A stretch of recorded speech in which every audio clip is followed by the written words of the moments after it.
अच्छा लगा हमारे राष्ट्रीय अध्यक्ष सैल्यूट तिरंगा के जो हमारे अध्यक्ष राजेश झा जी ने, उन्होंने ये संकल्प लिया यहाँ से कि आज जो हमें पूज्य महाराज जी का सानिध्य मिला, उनका आशीष वचन हमें मिला, तो हमारे संगठन की तरफ से 500 हमारे कार्यकर्ता, हमारे पदाधिकारी वहाँ मौजूद रहेंगे। और मैं जैसा कि देख रहा हूँ हमारे बीच में सुदर्शना घिल्डियाल जी हैं, जो एक अनाथालय यहाँ चलाती हैं और निराश्रित बच्चों को का भी स्कूल चलाती हैं। बुजुर्गों के लिए एक आश्रम आपने यहाँ खोला हुआ है। बहन जी आप यहाँ आ जाइए, इनका सहयोग भी हमें मिलेगा। ये अभी आई हैं उठ करके, और इन्होंने कहा कि हमारे पास जो 3-4 हज़ार बच्चे पढ़ते हैं, उनके अभिभावकों को लेकर के और अपने स्कूल के तमाम जो हमारे शिक्षकगण हैं उनको लेकर के हम जाएंगे। आप बसों की व्यवस्था कर दें तो हमें बहुत सॉर्ट आउट हमारी समस्या का राधेश्याम त्यागी जी ने कर दिया है। आपसे हम संपर्क करेंगे। त्यागी जी, हमारे बीच में बहन रेणु घिल्डियाल जी आई हैं, आप खड़ी हो जाएं। हाँ, उनियाल जी तो कहा है ना? नहीं, रेणु उनियाल, घिल्डियाल अच्छा निकल गया होगा। रेणु जी के परिवार में अभी आपके सुपुत्र जी ने भागवत की है और आपसे बहुत प्रभावित भी हैं। हाँ, जी, आप अपनी तमाम सखियों के साथ आई हैं। बहन जी हमारी, हाँ, हमारी ये तीनों बहनें आई हैं साथ में और बहुत अच्छी समाज सेविका हैं। आप भी मुझे कह रही थी कि मैं भी 4 बसें लेकर के आऊँगी, तो मुझे बहुत अच्छा लगा।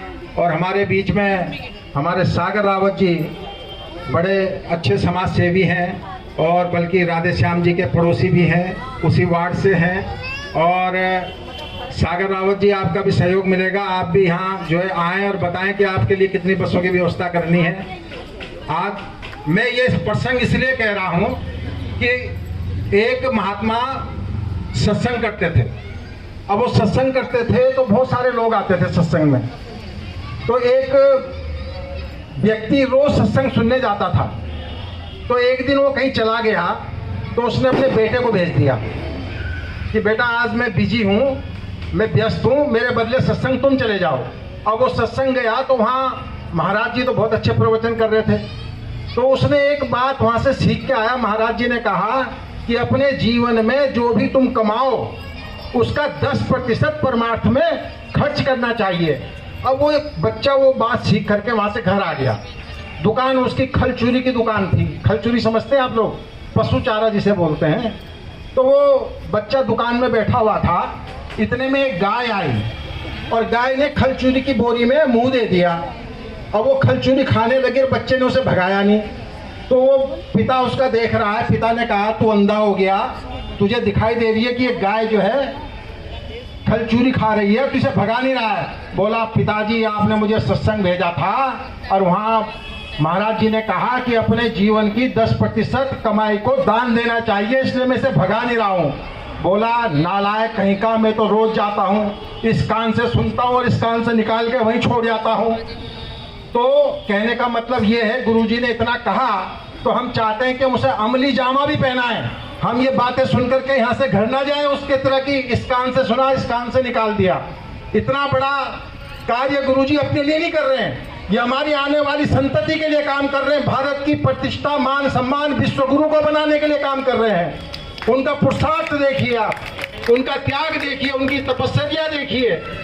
और मैं ज्यादा तो नहीं कहूंगा, मुझे इतना पता है कि पारस में और संत में एक ही अंतर जान, एक लोहा कंचन कर एक कर ले आप समान। पारस धातु जो होता है बहुत महंगा होता है, वो तो होता है पारसमणि। वो पारसमणि क्या करता है? लोहे को कंचन बना देता है। और एक होते हैं गोपाल मणि। गोपाल मणि की भी हम जैसे नालायक भक्तों को अपने जैसा बना देते हैं, गौ सेवा में लगा देते हैं। आज के सत्संग का यही अभिप्राय है मेरा कहने का कि आप यहाँ, वो पीछे हमारी बिमला भट्ट जी बैठी है, बहन जी खड़ी हो जाओ यार प्लीज। और बहन राणा जी भी हैं, आप भी हैं। ये हमारे यहाँ गुरुजी ऐसे ऐसे लोग बैठे हैं जो कई कई बसें, मैं जानता हूँ आपकी शक्ति को, आपके सामर्थ्य को, आप कई लोगों को लेकर के वहां पहुंच सकती हैं। तो मेरा आप सबसे अनुरोध है, मेरा नंबर आपके पास है। हम लोग जो है कोऑर्डिनेट करेंगे और त्यागी जी आपका सहयोग भी हमें मिलेगा, सागर रावत जी आपका भी सहयोग मिलेगा, हमारे परमानंद देवली जी हैं, बहुत बड़ी भागवत कथा करते हैं, बहुत लोग आपसे जुड़े हुए हैं।